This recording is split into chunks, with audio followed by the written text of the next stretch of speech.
Sebelum mulai praktikum, langkah pertama yang harus dilakukan adalah menyiapkan alat dan bahan. Alat dan bahan yang diperlukan dalam uji TAFOP adalah yang pertama, label, kuesioner, ballpoint, gelas kosong untuk alat buangan, cup kecil untuk penyajian sampel, tisu, sendok, selanjutnya air untuk larut, dan air mineral dalam gelas untuk quality cleanser, dan yang terakhir adalah garam dan gula. Oke, selanjutnya kita lanjut ke praktikum ya. Selanjutnya, saya Dava Ayu akan menjelaskan untuk persiapan sampel sukrosa yang sudah disiapkan dengan 6 konsentrasi. Yang pertama dengan konsentrasi 0% di 0,5%, 1% di 0,1%, di 0,5%. Ya, masing-masing konsentrasi dilarutkan dengan air secukupnya.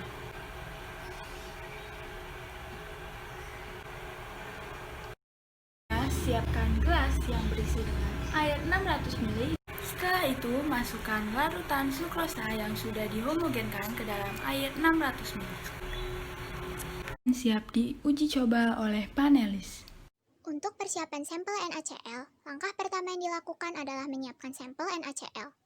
NaCl yang telah disiapkan dihitung beratnya yang dibutuhkan untuk dibuat larutan dengan konsentrasi 0%, 0,01%, 0,05%, 0,1%, 0,4%, dan 0,5%. Berikut adalah hasil perhitungannya menggunakan persentase berat per volume.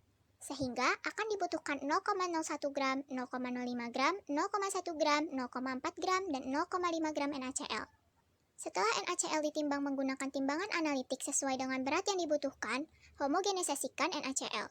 Setiap wadah yang telah berisi NaCl dengan berat berdasarkan konsentrasi yang diinginkan, dilarutkan dengan air mineral secukupnya. Kemudian, diaduk agar menjadi larutan yang homogen. Lalu, larutan yang sudah homogen dimasukkan ke dalam wadah yang sudah berisi 600 ml air mineral sesuai dengan label konsentrasi yang terdapat pada botol masing-masing. Kocok botol dengan perlahan agar larutan terhomogenisasi secara sempurna. Lakukan hal ini untuk 6 sampel konsentrasi yang berbeda. Sampel siap digunakan. Di sini saya akan melakukan pengujian sampel larutan, yaitu larutan NaCl dan sukrosa yang sebelumnya telah ditimbang dan dituangkan pada cup yang sesuai dengan kode.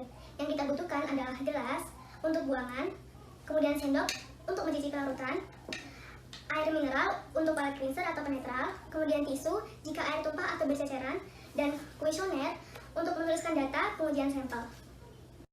Selanjutnya, pengujian sampel NaCl atau sampel asin. Pencicipan sampel dilakukan secara berurutan dari kiri menuju kanan. Pencicipan sampel dapat menggunakan sendok yang telah disediakan dengan mengambil sampel sebanyak 5 ml. Diamkan sampel selama 3 detik sebelum ditelan. Apabila terdeteksi rasa asin, maka diberi tanda plus, dan apabila tidak terdeteksi rasa asin, maka diberi tanda minus. Dilakukan pengistirahatan indera pencicip selama 30 detik sebelum menguji sampel yang selanjutnya. Pengujian sampel manis. Pengujian sampel manis dilakukan dari kiri menuju kanan. Pengujian sampel manis dilakukan menggunakan sendok yang telah disediakan. Ambil 5 ml air dari sampel.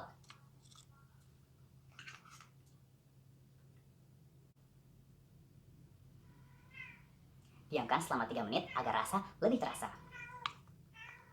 Apabila terdeteksi rasa manis, maka diberi tanda plus. Dan apabila tidak terdeteksi rasa manis, maka diberi tanda min. Diamkan mulut selama 30 detik agar indera pengecap dapat kembali normal. Setelah itu, lakukan pengujian selanjutnya. Sebagai panelis, hal yang perlu kita perhatikan adalah ketika kita mengisi kuesioner setiap kali kita selesai mencicipi satu sampel. Dalam pengisian kuesioner, jangan lupa untuk mengisikan identitas dengan jelas, yaitu tanggal, nama, dan sampel yang digunakan. Dalam praktikum ini kita menggunakan sampel sukrosa dan NaCl. Kemudian, baca dan ikuti instruksi yang telah dituliskan di dalam kuesioner. Tuliskan nama sampel pada kolom yang telah disediakan, yaitu sukrosa dan NaCl. Kemudian juga kode sampel yang diberikan.